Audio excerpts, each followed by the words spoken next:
Hello everyone, welcome back. ಎಲ್ಲರೂ ಹೇಗಿದ್ದೀರಾ? I hope ಎಲ್ಲರೂ ಚೆನ್ನಾಗಿದ್ದೀರಾ ಅಂತ ಭಾವಿಸ್ತಾ ಇವತ್ತಿನ ವಿಡಿಯೋ ನಾನು ಸ್ಟಾರ್ಟ್ ಮಾಡ್ತಾ ಇದ್ದೀನಿ. ಇವತ್ತಿನ ವಿಡಿಯೋದಲ್ಲಿ ನ್ಯೂ ಮಾಮ್ಗೆ ಮತ್ತು ನ್ಯೂ ಬೇಬಿಗೆ ಬೇಕಾಗಿರೋ ಎಸೆನ್ಷಿಯಲ್ ಬಗ್ಗೆ ನಾನು ಇವತ್ತಿನ ವಿಡಿಯೋದಲ್ಲಿ ನಿಮಗೆ ತಿಳಿಸ್ಕೊಡ್ತಾ ಇದ್ದೀನಿ.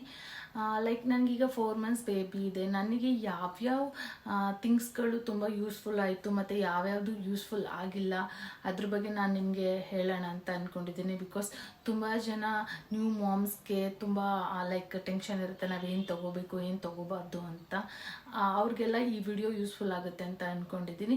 ಈ ಒಂದು ನ್ಯೂ ಬೇಬೀಸ್ಗೆ ಕೂಡ ನಾವೇನು ತೊಗೋಬೇಕು ಮತ್ತು ನಾನು ಏನೇನು ತೊಗೊಂಡೆ ಅದ್ರ ಬಗ್ಗೆ ಎಲ್ಲ ಈ ವಿಡಿಯೋದಲ್ಲಿ ನಿಮಗೆ ಕಂಪ್ಲೀಟಾಗಿ ತಿಳಿಸ್ಕೊಡ್ತೀನಿ. ಈ ವಿಡಿಯೋ ನಿಮಗೆ ಯೂಸ್ಫುಲ್ ಆಗುತ್ತೆ ಅಂತ ಅಂದ್ಕೊಂಡಿದ್ದೀನಿ. ಯೂಸ್ಫುಲ್ ಆದಲ್ಲಿ don't forget to subscribe to my channel and ಇದೇ ರೀತಿ ನನಗೆ ಸಪೋರ್ಟ್ ಮಾಡ್ತಾಯಿರಿ. ಈಗ ವಿಡಿಯೋ ಸ್ಟಾರ್ಟ್ ಮಾಡುವ. ಡೆಲಿವರಿ ಆದಮೇಲೆ ನಮಗೆ ತುಂಬ ಮುಖ್ಯವಾಗಿ ಬೇಕಾಗಿರೋದಂದರೆ ಸ್ಯಾನಿಟರಿ ಪ್ಯಾಡ್ಸ್. ಸೊ ಇದು ಬಂದು new mom maternity sanitary pads. ನಾವು ಇದನ್ನಾದರೂ ಯೂಸ್ ಮಾಡ್ಬೋದು. ಇನ್ನೊಂದು ಪ್ಯಾಂಟೀಸ್ ಥರ ಬರುತ್ತೆ, ಅದನ್ನು ಕೂಡ ಚೆನ್ನಾಗಿರುತ್ತೆ, ಅದನ್ನು ಕೂಡ ಯೂಸ್ ಮಾಡ್ಬೋದು. ಬಟ್ ಇನಿಷಿಯಲ್ ಟೈಮಲ್ಲಿ ಬಂದು ಪ್ಯಾಂಟೀಸ್ ಥರ ಏನಿರುತ್ತೆ ಅದನ್ನು ಯೂಸ್ ಮಾಡಿ ಆಮೇಲೆ 1 week ಆದಮೇಲೆ ನಾವು ಈ new mom maternity sanitary pads ಏನಿದೆ ಇದನ್ನು ಯೂಸ್ ಮಾಡೋದು ಬೆಟರ್ ಅಂತ ನನಗನ್ಸುತ್ತೆ. ಪರ್ಸ್ನಲ್ ಚಾಯ್ಸ್ ಇದೆಲ್ಲ. ನೆಕ್ಸ್ಟ್ ಬಂದು ಇದು ಡಿಸ್ಪೋಸಿಬಲ್ ಬ್ರೆಸ್ಟ್ ಪ್ಯಾಡ್ಸ್. ಇದು ಬಂದು ಲವ್ ಲ್ಯಾಪ್ ಅನ್ನೋ ಬ್ರ್ಯಾಂಡಿಂದು. ಇದು ತುಂಬ ನೆಸಸರಿ ಇರುತ್ತೆ, ಯಾಕೆಂದರೆ ಬ್ರೆಸ್ಟ್ ಮಿಲ್ಕ್ ಲೀಕೇಜ್ ಆಗೋ ಚಾನ್ಸಸ್ ಇರುತ್ತೆ. ಆವಾಗ ತುಂಬ ಅನ್ಕಂಫರ್ಟಬಲ್ ಆಗುತ್ತೆ. ಆ ಟೈಮಲ್ಲಿ ಇದನ್ನು ಯೂಸ್ ಮಾಡಿದ್ರೆ ಬೆಟರ್ ಅಂತ ನನಗನ್ಸುತ್ತೆ. ಇದು ತುಂಬ ಈಸಿ ಯೂಸ್ ಮಾಡೋದು. ಜಸ್ಟ್ ಇದನ್ನು ಇಲ್ಲಿ ಕಾಣ್ತಾ ಇದೆಯಲ್ಲ, ಇದನ್ನು ರೆಡ್ ಕಲರ್ನ ರ್ಯಾಪ್ ಏನಿದೆ ಅದನ್ನು ಓಪನ್ ಮಾಡಿ ಜಸ್ಟ್ ಬಟ್ಟೆಗೆ ಅಂಟಿಸ್ಕೊಂಡ್ರೆ ಸಾಕು, ಅದು ಅಲ್ಲಿಗೆ ಇರುತ್ತೆ. ಆಲ್ಮೋಸ್ಟ್ 24 hours ನಿಮಗೆ ಲೀಕೇಜ್ನ ಇದು ಕಂಟ್ರೋಲ್ ಮಾಡುತ್ತೆ ಮತ್ತು ತುಂಬ ಕಂಫರ್ಟಬಲ್ ಆಗಿರುತ್ತೆ ಇದನ್ನು ಯೂಸ್ ಮಾಡೋಕ್ಕೆ. ಇದು ತುಂಬ ಚೆನ್ನಾಗಿದೆ ಮತ್ತು ಇದು ಕೂಡ ಸ್ಯಾನಿಟರಿ ಪ್ಯಾಡ್, ಇದು ಚೆನ್ನಾಗಿದೆ. ಇದ್ರ ಜೊತೆಗೆ ನೀವು ಬ್ರೆಸ್ಟ್ ಫೀಡ್ ಮಾಡೋಕ್ಕೆ ಕಂಫರ್ಟಬಲ್ ಕ್ಲಾತ್ಗಳನ್ನ ತೊಗೋಬೇಕಾಗುತ್ತೆ. ಫೀಡಿಂಗ್ ನೈಟಿಗಳಿದೆ ಇವಾಗ. ನೈಟಿಗಳು ಇಷ್ಟ ಆಗಿಲ್ಲ ಅಂದರೆ ಫೀಡ್ ಮಾಡೋಕ್ಕೆ ಅಂತಲೇ ಈಗ ಡ್ರೆಸ್ಗಳು ಬರುತ್ತೆ, ಅದನ್ನು ಕೂಡ ನೀವು ಪರ್ಚೇಸ್ ಮಾಡಿಕೊಂಡ್ರೆ ಬೆಟರ್ ಅಂತ ನಂಗನ್ಸುತ್ತೆ. ನೆಕ್ಸ್ಟ್ ಬಂದು ಈ ಬ್ರೆಸ್ಟ್ ಪಂಪ್ ಏನಿದೆ ತುಂಬ ಇಂಪಾರ್ಟೆಂಟ್ ಆಗುತ್ತೆ. ಯಾಕೆಂದರೆ ಇನಿಷಿಯಲ್ ಟೈಮಲ್ಲಿ ಮಕ್ಳುಗಳು ನೀಟಾಗಿ ಸಕ್ ಮಾಡೋಕ್ಕೆ ಬರಲ್ಲ ಅವರಿಗೆ. ಸೊ ಆವಾಗ ಏನಾಗುತ್ತೆ, ಬ್ರೆಸ್ಟ್ ಮಿಲ್ಕ್ ಬ್ರೆಸ್ಟಲ್ಲೇ ಇರೋದ್ರಿಂದ ಎನ್ಲಾರ್ಜ್ಮೆಂಟ್ ಆಗೋ ಚಾನ್ಸಸ್ ಇರುತ್ತೆ. ಸೊ ಬಟ್ ನಾವು ಮಕ್ಳಿಗೂ ಫೀಡ್ ಮಾಡಬೇಕಾಗತ್ತೆ, ಬಟ್ ಅವ್ರು ನೀಟಾಗಿ ಸಕ್ ಮಾಡಲ್ಲ. ಆ ಟೈಮಲ್ಲಿ ನಾವು ಹಾಲನ್ನ ಎಕ್ಸ್ಪ್ರೆಸ್ ಮಾಡಿ ಮಕ್ಕಳಿಗೆ ಈ ಪಲಾಡ ಮುಖಾಂತರ ನಾವು ಕೊಡಬೇಕಾಗತ್ತೆ. ಇಲ್ಲ ಅಂತಂದರೆ ನಮಗೆ ಎನ್ಲಾರ್ಜ್ಮೆಂಟ್ ಆಗುತ್ತೆ, ಪೇನ್ ಆಗುತ್ತೆ, ಮಕ್ಕಳಿಗೆ ನೀಟಾಗಿ ಫೀಡಿಂಗ್ ಆಗಲ್ಲ ಅಂತಂದರೆ ಅವರು ವೆಯ್ಟ್ ಗೇನ್ ಆಗಲ್ಲ. ಇನಿಷಿಯಲ್ ಟೈಮಲ್ಲಿ ನೀಟಾಗಿ ಫೀಡಿಂಗ್ ತೊಗೊಳ್ಲಿಲ್ಲ ಅಂತ ಹೇಳಿದ್ರೆ ಅವರಿಗೆ ಜಾಂಡಿಸ್ ಬರೋ ಚಾನ್ಸಸ್ ಇರುತ್ತೆ. ಸೊ ಅದಕ್ಕೋಸ್ಕರ ಫೀಡಿಂಗ್ನ ಜಾಸ್ತಿ ಮಾಡಬೇಕು ಇನಿಷಿಯಲ್ ಟೈಮಲ್ಲಿ. ಸೊ ಆವಾಗ ನಾವೇನು ಮಾಡಬೇಕಾಗುತ್ತೆ, ಹಾಲನ್ನ ಎಕ್ಸ್ಪ್ರೆಸ್ ಮಾಡಿ ಪಲಾಡ ಮುಖಾಂತರ ಕುಡಿಸ್ಬೋದು. ಇಲ್ಲಾಂದರೆ ಸ್ವಲ್ಪ ಜನ ಬಾಟಲ್ ಕೂಡ ಯೂಸ್ ಮಾಡ್ತಾರೆ. ಬೇಸ್ಟ್ ದೇರ್ ಪ್ರಿಯಾರಿಟಿ, ಅವ್ರು ಯಾವುದನ್ನ ಯೂಸ್ ಮಾಡ್ತಾರೆ ಅದ್ರ ಮೇಲೆ ಯೂಸ್ ಮಾಡ್ಬೋದು. ನಾವು ಬಂದು ನಾನು ಪಲಾಡನ್ನೇ ಪ್ರಿಫರ್ ಮಾಡ್ತೀನಿ. ಇವೊಂದು ಅವ್ರಿಗೆ ಸಕ್ ಮಾಡೋಕ್ಕೆ ಬರಲ್ಲ, ಇವನ್ ಬಾಟಲ್ ಕೊಟ್ಟರು ಕೂಡ ಅವರು ನೀಟಾಗಿ ಸಕ್ ಮಾಡಲ್ಲ. ಸೊ ನಾವು ಪಲಾಡ ಯೂಸ್ ಮಾಡೋದ್ರಿಂದ ಬೆಟರ್ ಅಂತ ನಂಗೆ ಅನ್ಸುತ್ತೆ. ಈ ಬ್ರೆಸ್ಟ್ ಪಂಪ್ನ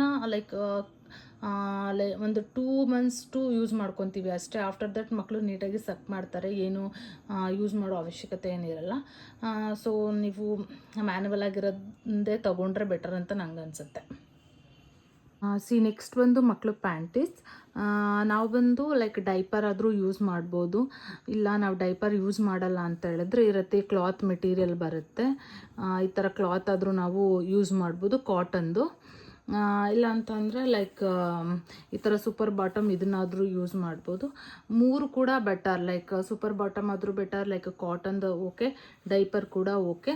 ನನ್ನ ಮಗಳಿಗೆ ಡೇ 1 ಕೂಡ ನಾನು ಡೈಪರ್ನ ಯೂಸ್ ಮಾಡ್ತೀನಿ. ಅದು ಬಂದು ಅಪೋಲೋ ಎಸೆನ್ಷಿಯಲ್ಸ್ದು ಯೂಸ್ ಮಾಡ್ತೀನಿ. ಅದು ತುಂಬ ಚೆನ್ನಾಗಿ ಅವಳಿಗೆ ಅಡ್ಜಸ್ಟ್ ಆಗಿದೆ.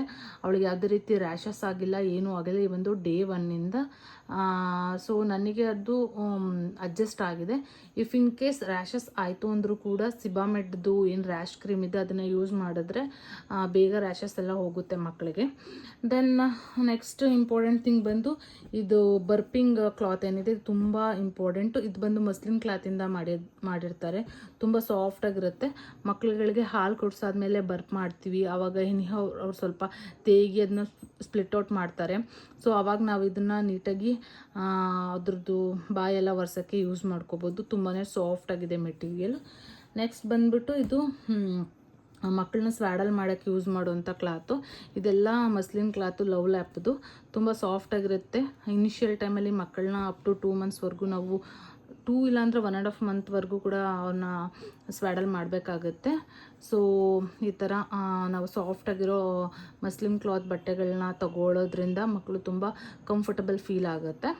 ಸೊ ಈ ಮಸ್ಲಿನ್ ಕ್ಲಾತ್ ಮತ್ತು ಇದು ಏನಿದೆ burping cloth and panties and super bottom or langot whatever, ಇದೆಲ್ಲ ತುಂಬ ನೆಸೆಸಿಟಿ ಥಿಂಗ್ಸ್, ಮಕ್ಕಳಿಗೆ ಬೇಸಿಕ್ ಥಿಂಗ್ಸ್ ಅಂತ ಹೇಳ್ಬೋದು.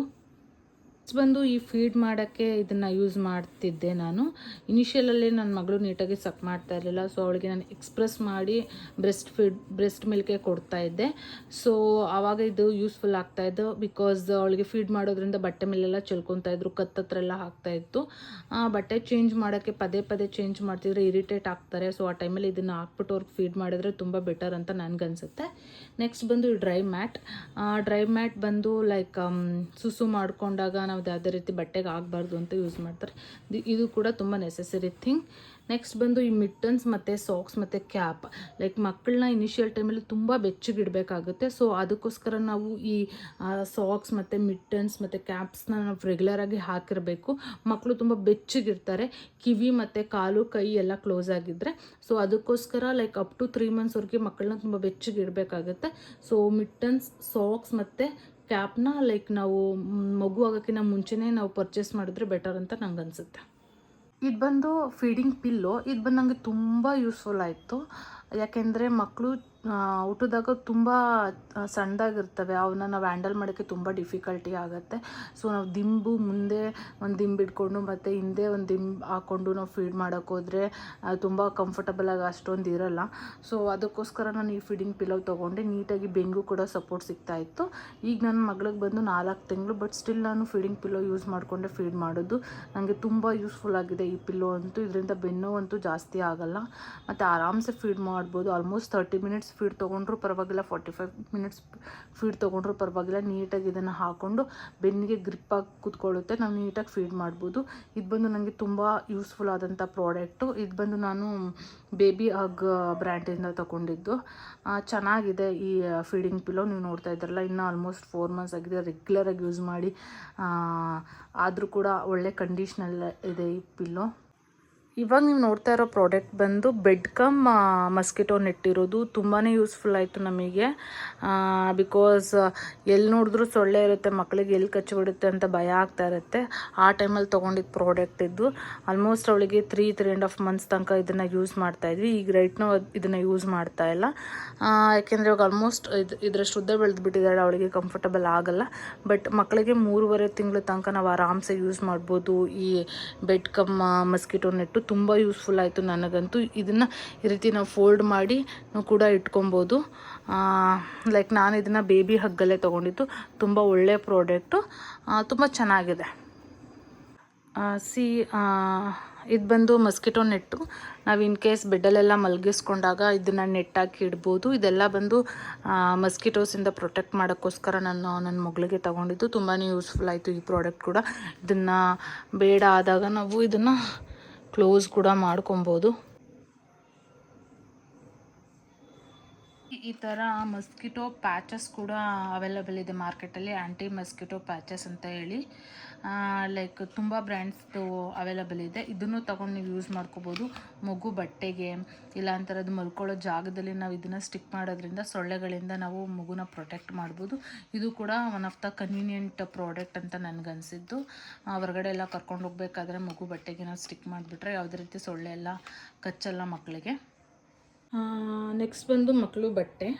ಲೈಕ್ ನಿಮ್ಮ ಕನ್ವೀನಿಯೆಂಟ್, ನಿಮಗೆ ಯಾವ ಥರ ನಿಮ್ಮ ಮಗುಗೆ ಡ್ರೆಸ್ಅಪ್ ಮಾಡಬೇಕು ಬೇಸ್ಡ್ ಆನ್ ದಟ್ಟು ನೀವು ಇನಿಷಿಯಲ್ ಸ್ಟೇಜಲ್ಲಿ ತೊಗೊಂಡ್ರೆ better. But based on the weather, like summer ಇದ್ದರೆ ಸ್ವಲ್ಪ ತಿನ್ನಾಗಿರೋದನ್ನ ತೊಗೊಳ್ಳಿ, ರೈನಿ ಇದ್ದರೆ ಬೆಚ್ಚಗಿರಿಸ್ಬೇಕಾಗತ್ತೆ, ಸ್ವಲ್ಪ ಲೈಕ್ ಫುಲ್ ಕಾರ್ಡ್ ಸೆಟ್ ಥರ ಬರುತ್ತಲ್ಲ ಆ ಥರ ತೊಗೊಳ್ಳಿ. ಸೊ ಆಲ್ಮೋಸ್ಟ್ ಬೇಬಿನ ಕವರ್ ಮಾಡಿದ್ರೆ ಬೆಟರು. ಸೊ ನಾನು ಈ ಥರ ತೊಗೊಂಡು ಸ್ವಲ್ಪ ಪ್ಯಾಂಟ್ಗಳೆಲ್ಲ ತೊಗೊಂಡಿದ್ದೆ, ಮಗುಗೆ ಅದನ್ನು ಹಾಕ್ತಾಯಿದ್ದೆ.